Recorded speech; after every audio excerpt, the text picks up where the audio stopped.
Fala, torcedor bugrino, tudo bom com vocês? Estamos aqui para mais uma edição do Derbycast. Eu sou o Eduardo Martins e tenho a honra hoje de receber um convidado especial aqui conosco. Fazia tempo que ele não aparecia, mas hoje ele está de volta com muitas notícias do Bugre. Não são notícias tão boas, mas será um prazer receber Lucas Rossafa aqui hoje. E aí, Lucas, tudo bom com você? Fala, Eduardo, um grande abraço para você, em especial ao torcedor bugrino ligado no Derbycast. Um domingo, sem dúvidas, muito triste para toda a coletividade alviverde. O Guarani, que tinha a classificação às quartas de final nas mãos, duas derrotas após a pandemia, entretanto, colocaram todo o sonho bugrino de classificação à próxima fase por água abaixo. Vamos debater bastante sobre a eliminação do Guarani no Paulistão e o que vem pela frente aí no Troféu do Interior.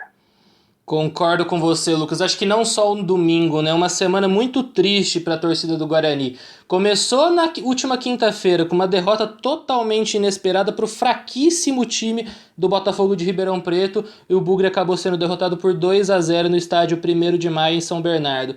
E agora no último domingo, o adversário foi o São Paulo, equipe reserva do São Paulo. Mas mais uma vez o Guarani não esteve bem. Teve uma interferência, um erro da arbitragem, na minha opinião, com um gol anulado de forma injusta do Rafael Costa, mas o Bugre acabou derrotado mais uma vez e com as duas vitórias do Corinthians, tanto no clássico contra o Palmeiras, como no confronto com o Oeste, a equipe de Thiago Carpini está eliminada do Campeonato Paulista. Queria começar com você, Lucas. O que você achou dessas duas últimas partidas do Guarani? Primeiro contra o Botafogo, agora contra o São Paulo. Foi decepcionante, né? Não tenha dúvidas. O torcedor do Guarani imaginava que o time, no mínimo, pudesse manter aquele nível de regularidade apresentado pré-pandemia. Isso, na prática, não se consolidou. Um dos principais pontos que o Guarani piorou nesses 4 meses de paralisação foi, sem dúvida, a defesa. Mesmo com o Bruno Silva, que é um dos líderes e pilares deste elenco, o Guarani sofreu bastante na defesa e nos 2 jogos cometeu graves falhas, inclusive que comprometeram no resultado da partida. O Guarani, na Vila Belmiro, parou no Thiago Volpe, que foi o principal jogador da partida, não conseguiu sair vitorioso de campo. Houve ali um erro da arbitragem ao anular o segundo gol do Rafael Costa. E o São Paulo, mesmo com o time reserva, foi muito eficiente, conseguiu vencer o Guarani e, de quebra, eliminou o time de Campinas. Então, Lucas, concordo com você. O Guarani vacilou muito, mas eu queria começar falando do primeiro jogo do Guarani nesse retorno de campeonato estadual, que foi o confronto contra o Botafogo de Ribeirão Preto, né? Eu já fiquei muito decepcionado naquele dia com a atuação do Guarani, que eu também esperava o time... Não tem como voltar naquela mesma pegada que estava antes da pandemia, ainda mais pelo fato dos jogadores ficarem mais de 100 dias sem entrar em campo e tal, é muito complicado isso, né? Mas a atuação do Guarani foi muito decepcionante, ainda mais com uma equipe tão fraca quanto o Botafogo, né? O Botafogo, vale lembrar que antes da pandemia tinha feito 8 pontos apenas no Campeonato Paulista, com jogadores fracos na equipe, sem contar que os vários problemas políticos internos da equipe, na questão do clube empresa, que está havendo várias divergências dentro do clube. Então era tudo contra o Botafogo e tudo a favor do Guarani, para o Guarani ganhar esse jogo e naquele dia mesmo já garantir a classificação para as quartas de final do Campeonato Paulista. E aconteceu totalmente o oposto, né? O Guarani acabou derrotado e agora, com a derrota contra o São Paulo, também está eliminado. E naquele dia, o Thiago Carpini promoveu mudanças na equipe, mudanças que eu, pelo menos, não gostei. Não sei o que você achou, Lucas, mas a entrada do Renanzinho na lateral direita, a entrada do Alemão no ataque, a gente sabe, né? O elenco todo não estava 100% fisicamente ainda, mas foram mudanças estranhas naquele dia e a equipe acabou pagando um preço alto por isso, né? E depois disso, sem contar a questão física também, que acabou pesando muito, principalmente no segundo tempo, né? Foi possível ver o time do Guarani bem desgastado naquele confronto contra o Botafogo, e aí ficou tudo para a última rodada, né? Que o Palmeiras tinha ganhado, o Palmeiras não, perdão, o Corinthians tinha ganhado o clássico contra o Palmeiras, então ficou tudo para ser decidido na última rodada, quem seria o segundo classificado do grupo D, seria o Guarani ou o Corinthians, e acabou sendo o Corinthians, né? Mais uma vez o Guarani não jogou bem, mostrou muitas dificuldades, e acabou sendo derrotado pelo São Paulo pelo placar de 3-1 na Vila Belmiro. O que você achou, Lucas, principalmente desse primeiro jogo do Guarani contra o Botafogo, que na minha visão foi o jogo crucial para a eliminação do Bugre no campeonato estadual? Olha, Eduardo, o Guarani não deixou escapar a classificação diante do São Paulo na Vila Belmiro. Equivoca-se, pelo menos na minha visão, quem pensa assim. Independentemente de quem fosse a campo pelo tricolor, já era esperado um jogo complicado. O Guarani, de fato, desperdiçou a vaga diante do então lanterna Botafogo lá em São Bernardo do Campo. Primeiro, o Thiago Carpini viu vários problemas durante a preparação nessas 3 primeiras semanas de julho. O Thiago Carpini não teve o Bidu com problema muscular na coxa, então ele não tinha condição de jogar o jogo inteiro. Nos treinamentos, de acordo com o que eu apurei, 2 jogadores foram testados. Ele jogou o Cristóvão para a esquerda e na direita ele tinha o Ricardinho e o Renanzinho. Mas como todo mundo sabe, mas ninguém sabe o motivo, o Ricardinho não joga com o Thiago Carpini em hipótese alguma. Às vezes dá a impressão de que é preferível jogar com 10 do que com o Ricardinho em campo, infelizmente. E o Renanzinho teve uma atuação regular, só que é um atacante, não é a dele. O Carpini poderia ali, por exemplo, colocar o Vitor Ramon. Ele não quis dar uma chance para o garoto, mas o Vitor Ramon é canhoto e poderia desempenhar ali uma função de lateral zagueiro pelo lado esquerdo, ou o Valber, que desempenhou a função de lateral direito no Atlético Paranaense, jogar na direita, e não o Renanzinho, entendeu? Até porque ele deu um corredor por ali e o Matheus Anjos fez a pesca. Ex-bugri do Matheus Anjos, inclusive, né? Pois jogou em 2018, 5 jogos, nenhum gol, passagem muito ruim, com poucas oportunidades também. Quando entrou em campo, não mostrou a que veio. Mas, enfim, o Thiago Carpini errou nas substituições também. Quando o Giovani machucou, ele colocou o Persson. São 2 jogadores de características totalmente opostas. O Giovani é um meio atacante, bate bem na bola, serve os atacantes. Enquanto o Persson é aquele jogador ali que ajuda na marcação, tem o passe, enfim. Ô Lucas, deixa eu te perguntar uma coisa, ainda mais você que tá no dia a dia do Guarani todo dia. Por que o Eliel não jogou na lateral esquerda contra o Botafogo? O Eliel, ele teve um problema muscular no treinamento, o Guarani não emitiu nenhuma nota informando a imprensa sobre esse problema e eu consegui apurar que ele teve essa lesão. Aliás, não foi uma lesão, foi um incômodo muscular, né? Uma fisgada e, portanto, ficou de fora. E aí, por precaução, não tinha como colocar o menino em campo e ele foi vetado pelo departamento médico. Tanto é que o Guarani jogou na quinta. Na sexta-feira, o Eliel saiu de Campinas e foi para São Bernardo do Campo. Então, aliás, saiu de Campinas e foi para Santos. Então, foi por essa razão que o Eliel não jogou, ficou fora.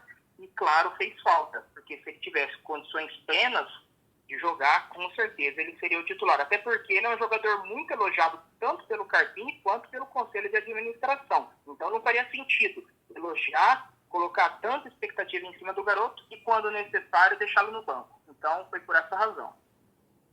Entendi. Em relação ao Giovani que você estava falando, realmente não teve sentido tirar ele e colocar o Eduardo Persson no confronto contra o Botafogo, né?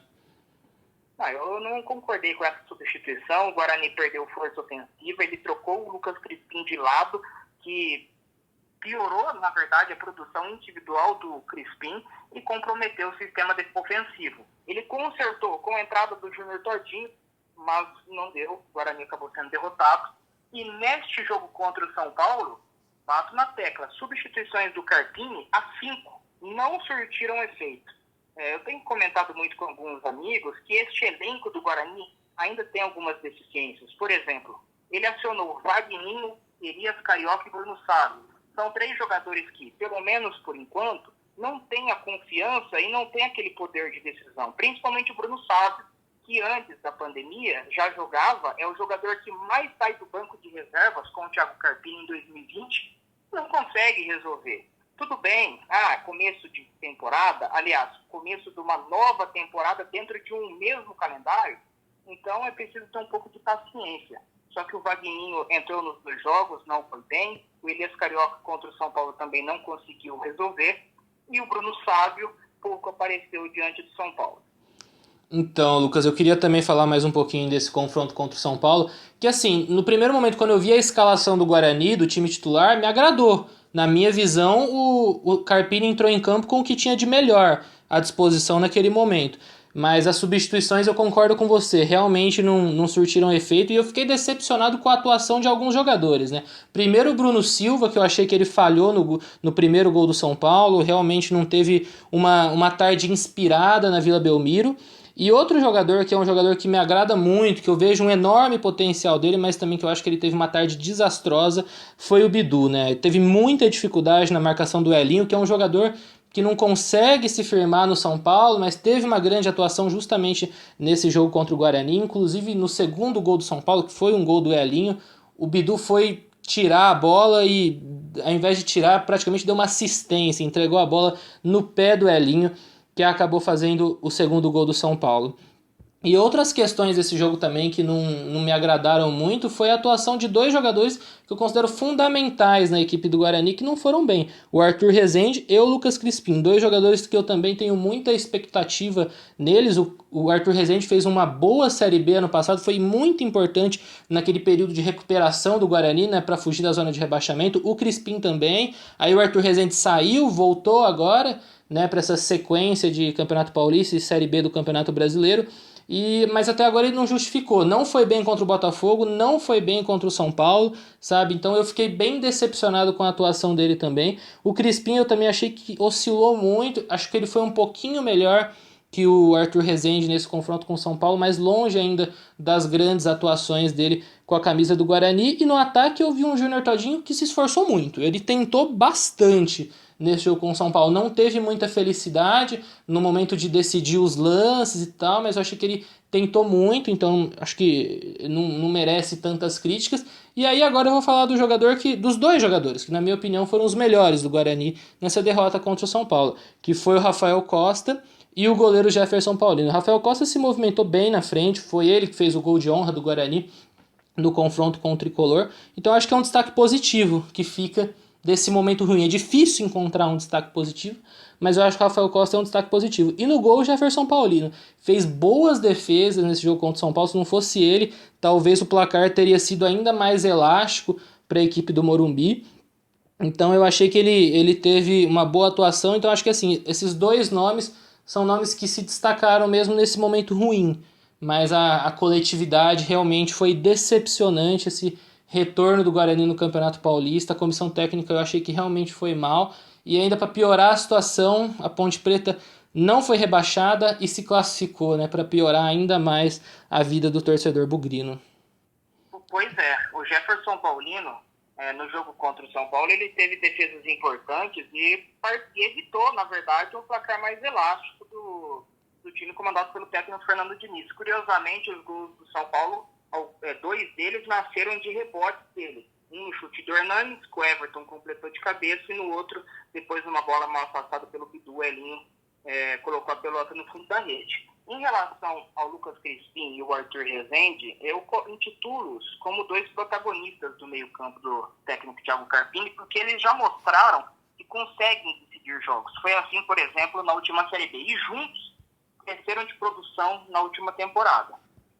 Contra o São Paulo, eu vi um Crispim um pouco melhor que o Arthur, porque ele teve uma participação importante no meio-campo.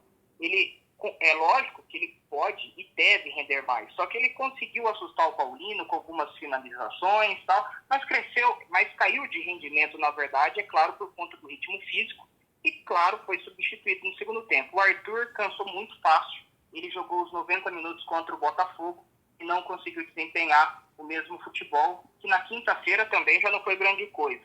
E por fim o Rafael Costa, na minha visão, se não foi a principal, foi uma das melhores atuações dele com a camisa do Guarani. Ele batalhou bastante ali no meio da zaga entre o Diego Costa e o Anderson Martins, fez o gol, teve um gol mal anulado, inclusive pelo Bandeira, e participou das principais jogadas ofensivas do Guarani. Eu acredito que, caso não aconteça nenhuma situação inesperada, ele será o camisa 9 do Guarani até o fim da temporada, e neste momento está muito à frente em relação ao alemão, que é o substituto natural, tem 6 jogos na temporada e ainda não participou decisivamente com gol ou assistência nesta temporada. Lucas, mesmo com a eliminação do Guarani agora no Campeonato Paulista, teremos troféu do interior? Está confirmado isso? Queria que você trouxesse algumas informações pra gente. Sim, o troféu interior terá o formato decidido nesta segunda-feira, dia 27, Congresso Técnico na Federação Paulista, a partir das 11h30 da manhã. O Guarani é um dos clubes confirmados. E lembrando, o título do troféu do interior pode ser importante para selar o passaporte à Copa do Brasil de 2021, torneio mais rentável do país. Então é sempre importante o Guarani ficar de olho neste sentido também. E a Série B vem aí, daqui 2 semanas, Guarani CSA em Maceió. Então tá bom, é isso, Lucas. Quero muito agradecer a sua presença, foi uma honra ter você. Agradecer também a audiência do torcedor bugrino. A gente sabe que o momento realmente não é dos melhores, o torcedor está decepcionado com essa eliminação, mas agradeço muito você e quero desejar também um grande abraço a você e à torcida do Guarani. Valeu, um grande abraço para você, Eduardo, para também a toda a nação bugrina. E vamos falar bastante aí do Guarani nos próximos dias, o calendário, troféu do interior, Série B. O ano é longo e, por incrível que pareça, estamos no fim de julho, está só começando. Mas então tá bom. Muito obrigado, Lucas. Um abraço para você também, torcedor bugrino. Agradeço demais. Um abração.